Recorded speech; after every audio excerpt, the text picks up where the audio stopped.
Om Swastiastu, Namo Buddhaya, Salam Kebajikan. Yang saya hormati Direktur Tindak Pidana Siber Bareskrim Polri, yang saya hormati Bapak Kawian, Komisioner KPAI, dan tim Kasubdit, serta di 3 TKP yang berbeda, ya. Untuk menyingkat waktu, kami persilakan Bapak Dir Siber untuk memberikan penjelasan. Waktu dan tempat kami persilakan. Bismillahirrahmanirrahim. Assalamualaikum warahmatullahi wabarakatuh. Salam sejahtera buat kita semua. Yang saya hormati Bapak Karopenmas, yang saya hormati Bapak Kawian, Komisioner KPAI, dan rekan-rekan sekalian. Alhamdulillah, Direktorat Cyber Bareskrim Mabes Polri telah melakukan pengungkapan, yaitu tindak pidana mendistribusikan muatan yang melanggar kesusilaan dan atau memproduksi pornografi secara elektronik dan atau tindak pidana pelecehan seksual kepada anak. Dalam pengungkapan perkara ini terdiri dari 3 laporan polisi. Yang pertama adalah laporan polisi nomor 112 2023, 2 Romawi 3 2023 dengan tersangka JA, dan lokasi tempat yang bersangkutan melakukan tindak pidana tersebut adalah Semarang, Yogyakarta, dan Bandung. Dan terakhir laporan polisi nomor 66 Romawi 2 2023 dengan tersangka FH di Kota Cirebon. Adapun modus operandi tersangka FA, umur 27 tahun, alamat di Semarang Tengah. Jadi tersangka melakukan perbuatannya ketika berada di tangan para korban, melakukan perbuatan asusila ataupun di video. Ini terdapat 6 korban. Selanjutnya setelah kita dalami mengapa tersangka memiliki kelainan seperti ini, yang bersangkutan menyampaikan bahwa dia sering melihat film. Ya, jadi kenapa ada timbul idenya, dia sering melihat film. Kemudian terhadap tersangka kedua, saudara FH, umur 23 tahun, tempat tanggal lahir di Cirebon, 12 Juni 99. Tersangka FH ini membuat dan menyimpan video yang mengandung unsur asusila, pornografi anak, dan perbuatan cabul. Tersangka juga mengakui menyimpan video yang mengandung unsur asusila tersebut. Nah, bedanya dengan tersangka JA, tersangka FH ini rupanya dulu pernah menjadi korban pada saat yang bersangkutan umur 7 tahun. Pernah menjadi korban, kemudian akhirnya yang bersangkutan setelah dewasa melakukan perbuatan persis pada saat dia mengalami sebagai korban. Dan modusnya yang bersangka adalah selain korbannya tetangga sekitar, juga di warnet, ya, yang bersangkutan mencari mangsanya di warnet. Dan terdapat 6 orang korban. Kemudian terakhir saudara FR, Tulungagung, 20 Juli 97. Nah, terhadap tersangka ini yang bersangkutan hanya menjual pornografi dengan tema ataupun kata-katanya adalah bokep, bocil, virahot. Saya tanya kenapa kamu nggak menjual yang lain, katanya rupanya lebih laku kalau menjual film-film pornografi dengan tema yang tadi saya sebutkan. Keuntungan yang didapat oleh tersangka kurang lebih dalam sebulan bisa mencapai 5 juta dengan menjual konten-konten pornografi. Mungkin itu saja yang bisa saya sampaikan terkait modus operandi. Selanjutnya silakan kepada Pak Kasubdit untuk melaporkan terkait persangkaan pasal terhadap para tersangka yang sudah saya sebutkan tadi. Silakan Pak Kasubdit.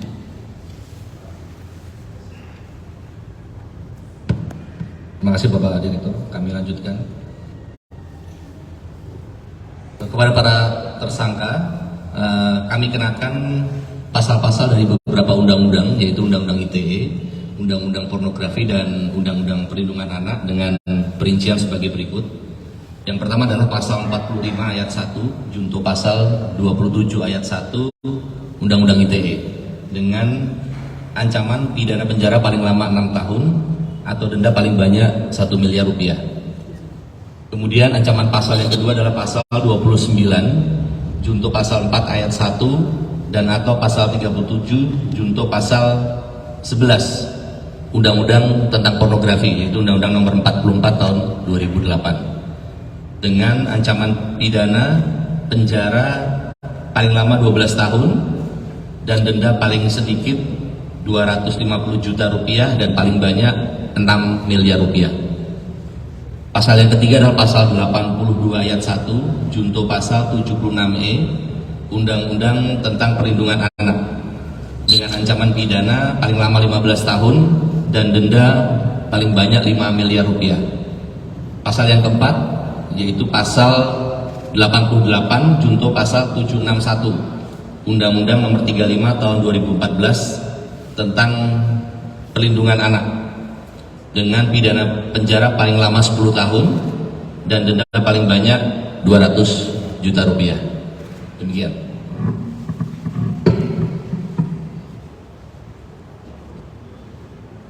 Baik, terima kasih Pak Direktur dan Kasubdit. Kemudian untuk Pak Kawian, silakan bila ada yang ingin disampaikan.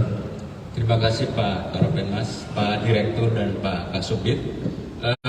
Teman-teman media yang saya hormati, tentu saja kami dari KPAI, Komisi Perlindungan Anak Indonesia, mengapresiasi kerja keras, kerja cepat yang dilakukan oleh kepolisian dalam hal ini Direktorat Tindak Pidana Cyber. Karena apa? Karena kalau pelaku-pelaku seperti ini tidak segera ditangkap, akan begitu banyak korban yang berjatuhan, termasuk di dalamnya adalah anak-anak. Sekali lagi, KPAI mengapresiasi apa yang dilakukan oleh kepolisian dalam hal ini Direktorat Tindak Pidana Cyber. Yang kedua, kami mengharapkan agar nanti selanjutnya anak-anak yang menjadi korban ini Pak segera kita data untuk segera dikasih perlindungan, perlindungan psikologis dan sebagainya, karena anak-anak yang menjadi korban praktek kejahatan seksual atau kekerasan seksual itu akan mengalami trauma dan sebagainya jadi perlu segera ditangani oleh pihak-pihak terkait. Siapa pihak-pihak terkait? Itu pemerintah daerah, dinas sosial, dan instansi lain yang terkait. Jadi sekali lagi anak-anak yang menjadi korban ini perlu segera ditangani, perlu segera penanganan, karena seperti disampaikan oleh Pak Direktur tadi, mereka menjadikan anak-anak sebagai korban. Juga jangan sampai nanti anak-anak itu karena sudah mengalami kekerasan seksual melalui digital, melalui gambar dan sebagainya, jangan sampai terbesit di hati mereka untuk melakukan hal yang sama. Ini harus kita cegah. Lalu hal lain yang juga penting adalah untuk keluarga, orang tua, agar selalu mewaspadai, mendampingi dan membersamai anak-anak. Jadi di era digital ini anak-anak mudah untuk mengakses informasi, mengakses konten-konten, termasuk di dalamnya adalah konten-konten asusila, konten-konten pornografi dan sebagainya. Jadi sekali lagi kami mengapresiasi apa yang dilakukan oleh kepolisian, dan saya mengajak para orang tua, keluarga untuk bersama-sama mendampingi anak-anak kita supaya dalam menggunakan handphone, dalam bermedia sosial itu terhindar jauh dari hal-hal yang bersifat pornografi dan sebagainya. Saya kira itu yang bisa saya sampaikan, dan mudah-mudahan nanti aparat penegak hukum bisa memberlakukan pasal-pasal yang berkaitan dengan Undang-Undang Perlindungan Anak, Undang-Undang Pornografi, dan Undang-Undang ITE. Saya kira itu. Terima kasih kepada Pak Direktur, Pak Karopenmas, dan Pak Kabid. Terima kasih. Baik, terima kasih Pak Kawian, Komisioner KPAI, yang telah memberikan apresiasi, juga memberikan saran dan juga memberikan himbauan yang ditujukan kepada masyarakat Indonesia ya. Tadi telah disampaikan menghimbau agar lebih meningkatkan pengawasan terhadap anak-anak dalam penggunaan gadget atau handphone ya, terkait dengan konten-konten yang berbau pornografi.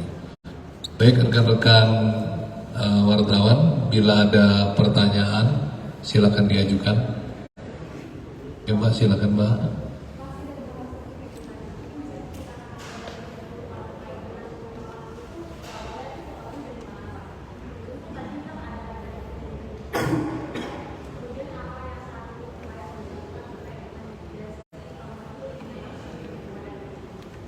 Oke, langsung dijawab ya sama Pak Dir.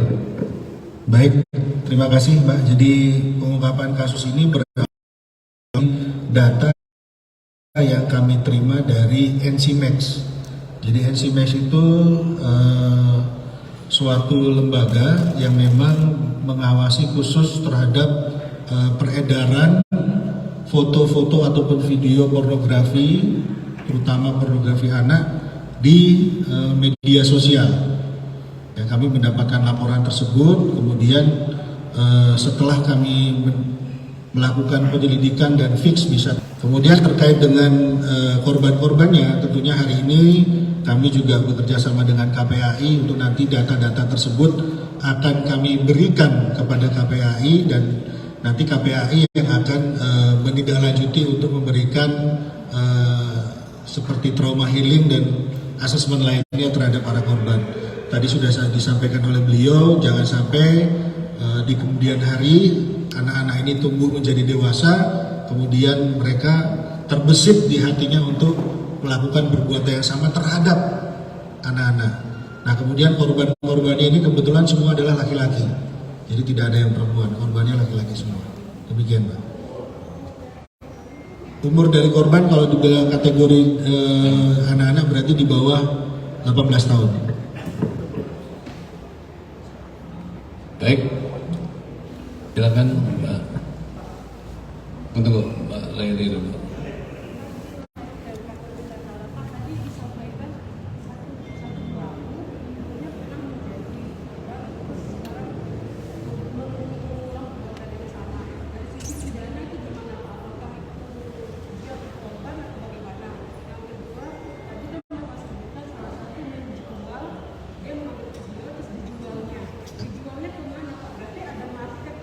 Ya.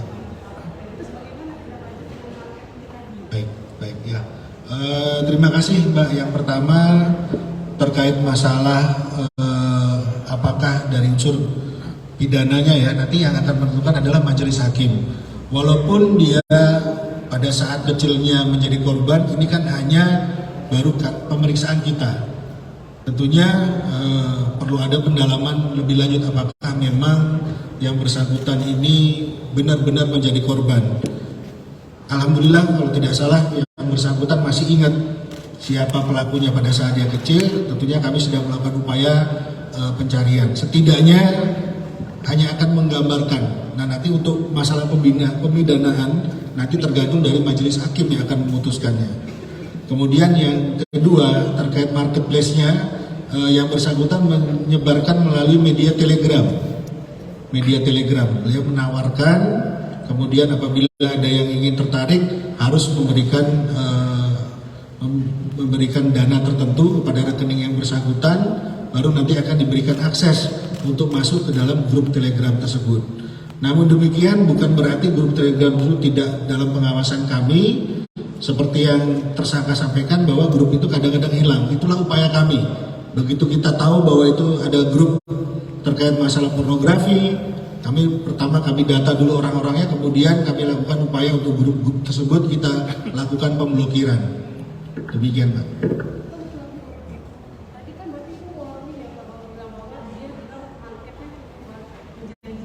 Iya.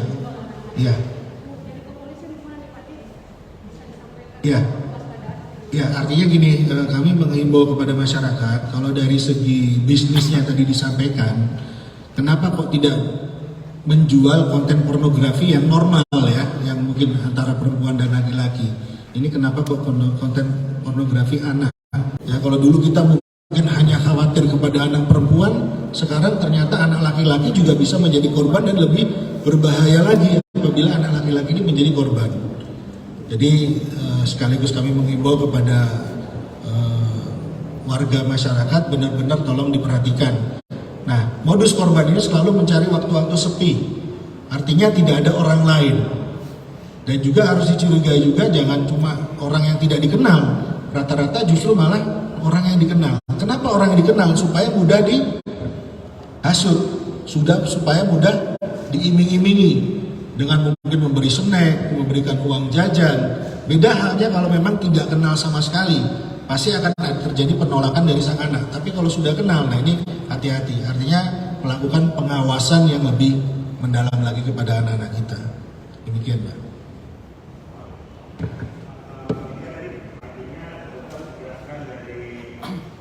Ensimek, ya.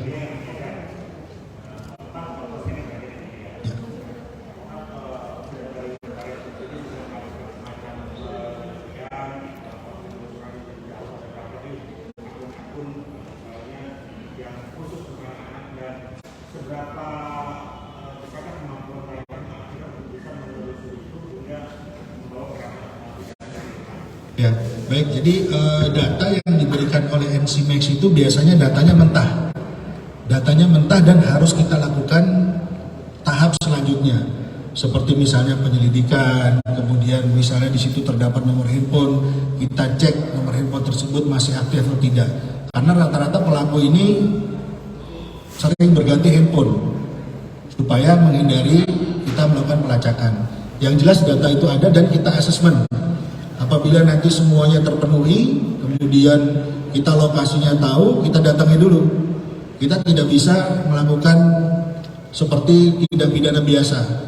Karena kalau misalnya sudah menyangkut anak, kita harus hati-hati. Sebagai contoh bagaimana kita nanti ngambil tersangka, kalau tersangka itu ternyata korbannya adalah satu kampung. Bisa saja tersangka itu nanti dimasak oleh warga sekampung. Jadi treatmentnya khusus dan data itu kita ada. Ya ada, dan NCMEX secara berkala, jadi mereka memiliki suatu program yang memang itu bisa mengidentifikasikan apakah yang objek pornografi itu kategorinya apakah anak-anak ataupun sudah dewasa. Dia punya algoritma khusus, dan kalau kategorinya pornografi dan itu terjadi di Indonesia, mereka pasti akan berkirim surat ke kita. Nah, itulah yang kita tindak lanjuti.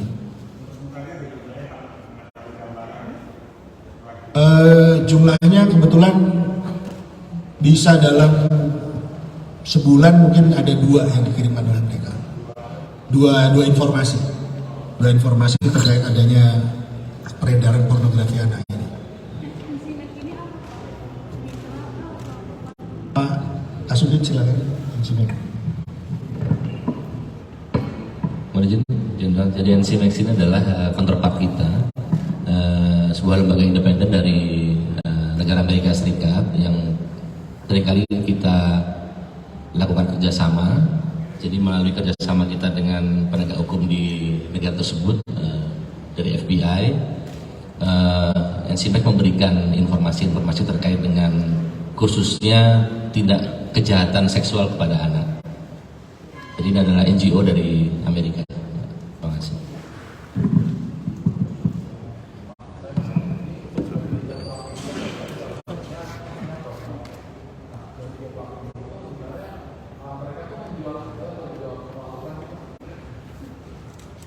Baik, jadi perlu saya garis bawahi ya. Jadi terhadap pelaku JA dan FH ini dia melakukan langsung, tidak melakukan foto itu tidak dijual, hanya koleksi pribadi.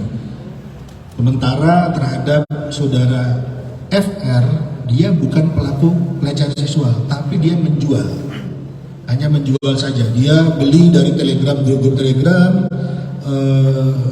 Pornografi anak, baik itu film maupun foto yang anak Indonesia dikumpulin oleh dia, dikumpulin dalam satu folder dan dia jual ulang lagi dengan keuntungan 1 bulan kurang lebih 5 juta.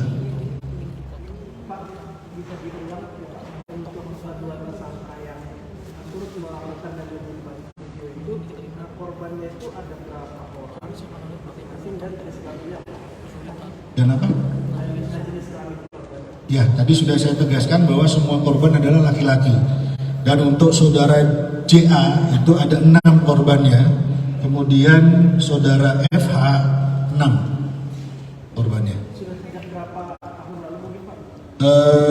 Kalau saudara JA ini kurang lebih 2 tahun dan saudara FH 3 tahun.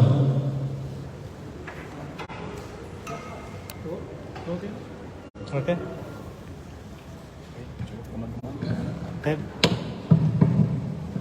Baik, nggak ada lagi ya. Baik, kalau nggak ada, kita akhiri. Terima kasih. Wassalamualaikum warahmatullahi wabarakatuh. Oke.